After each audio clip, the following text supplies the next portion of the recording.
Gabby, I'm a transfer ambassador with Transfer Services, and this is an overview of Transfer 101.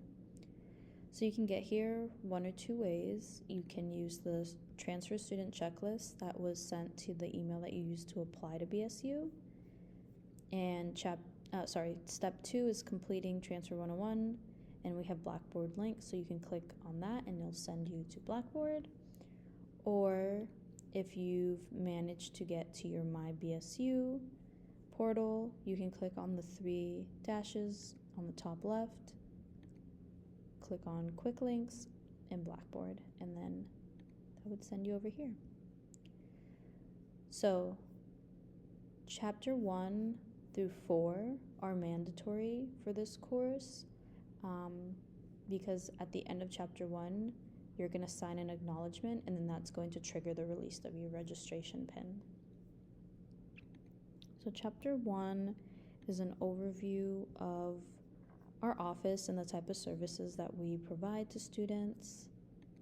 It gives you an intro to the incredible staff that we have in our office. So we have our director, Jeff Saras, and we have our 3 transfer advisors, which are Jacqueline, Brad, and Anna. We have 2 GAs in our office and 3 transfer ambassadors, which I am one of. After that, you're going to have instructions for completing Transfer 101, and the overview of it is it wants to really drive home that chapters 1 through 4 need to be completed, and you need to sign that acknowledgement at the end of chapter 4 to trigger that registration release. However, it's also here to help facilitate your knowledge of My BSU portal, your degree audit, how registration works, so how to find your PIN, how to register for classes, and then how to navigate all the different supports and resources that we have available to our students. Chapter 2 is all about pre-registration, so if you have any courses that you need to appeal, questions about declaring a major, changing a major, declaring a minor, anything in regards to graduation requirements. So all of our students need to have a minimum of 120 credits to graduate. And at the end of Chapter 2, there's going to be an assessment, and this is just to check that you're walking away with the most important information.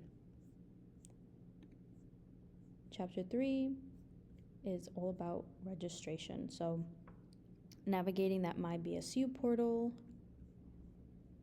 questions about whether you're a mass transfer student, understanding your degree works audit, and then again, how to register, search for classes. And at the end, we have another assessment. And then once you get to Chapter 4, there's going to be PIN release instructions. This is very important that you pay attention to this, because your PIN, after it's released, it's going to be located in your student profile page in your info bear.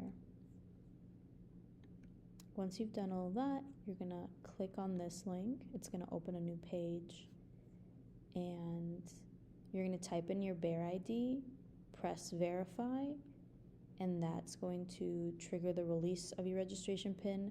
But we recommend students to wait up to 15 minutes to allow the system the time to be able to process that. Once you have your PIN, if you want to come back here and look in the chapters of 5, 6, and 7, you're going to have an overview of all of the supports, resources, and opportunities that we have for our students. And I highly recommend that you kind of sort through these. They highlight really important offices on campus that are dedicated to the overall well-being and trajectory of being a BSU student. But yeah, that's kind of the overview of Transfer 101. Gabby, questions, and feel free to drop by our office.